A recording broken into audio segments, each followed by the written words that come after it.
Okushaboku kwirwe Archdeacon wa Kaberebere aha mukoro gwo kushitamusa omwahure wa St James Church of Uganda Nyamuyanja hantebe kandi ogu ashabira abakristayo kwatanisa je nawe kubasa kuhereza je mukama mugire mbabazi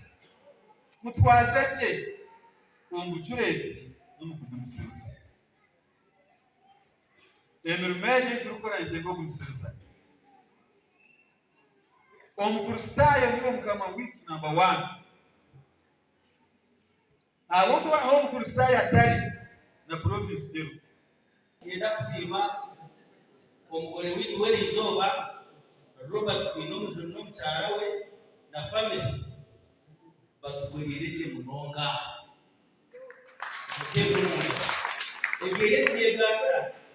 ogwa yongire yashaba intama za mukama okugererana rukundo n'imbabazi na no kusasirana bagire byabateganisa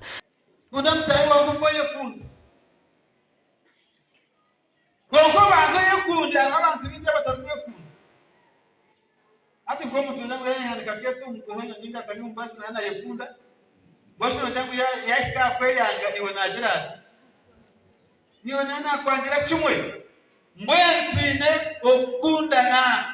abebembezi b'edini bashabirwe kwehereza ishtinisa kandi kube cyo kureberaho aho abanyadini bari kwebembera kandi beheyo kora mukama nija kumbekerikaniza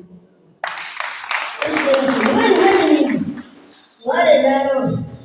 nini sitabaramu tusha kwenda sana tutandaza awa yona ni leo ndio mshia taisi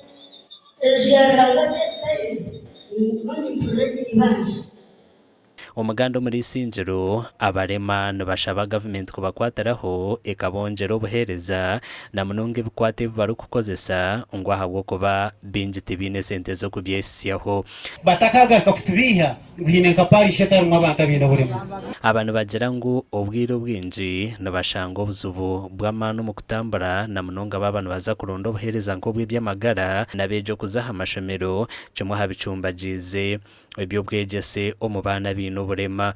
so turashaka government yongeraho nayo introbingireyo aba donors baze kutunga ebigendeso n'ebindi byona assistive devices nka white canes zirakozesebwa abantu batarahweza je kwenda ngo buhereza bwa muntu witu wa bulijo ababe mpunja butwine no manyisingiro twine to refugee settlements twine mempunji ezinemu abarema kandi binja abahutazi bw'umuruta ekiri mumanyisa mukisingiro nitwetenga okufuna grant mpango kugira ngo twayamba abantu wabo abantu bongera bagira ngo no government egerezeho kubakwatira hiri kurabira mu project ya parish development model bitacheroho ekizubu cyo butabaho buringaniza mu kubahereza sentezi kasa kukarute chiefs abaganda ngo bagwe bakore iki babine fayiro ziri mu jasitari mu barimo icyo kikatwera ushanga ngo barimo bakate 10% nabo no kurenga manya tikiri kiragira ngo barimo basigara 10% kwanga kiragira kigira ngo kitakazafi 10%. Another thing in PDM, they say in a family, you sit as a family, you have a meeting, then you select one beneficiary. In most cases, families, they don't select people with disabilities. abo kwayo kushaba kwabo babiri bakuze kiro cyabo kandi abebembezi bahigira bazira bina abana bino burema hamabiri yabo okufayo kureba ngo babashomesa ngo ahabwo kuba nabo bino mugasho ngenda kubagambira basebo nabanyabo wabo ino mwana wawe w'umurema umukwate kurunji umureberere umurebeke kintu kikuru kandi orebeke gutwa mukwatishaga abo kwa nabasakurugame cyo mugasho. We have already discussed in cabinet and have advocated for an increment in the money of educating a child with disability. That one is coming, and I think in the next budget 2024-2025, because a disabled child is more expensive than the other child. Previously we used to have it flat rate, but for the disabled we are going to get more money.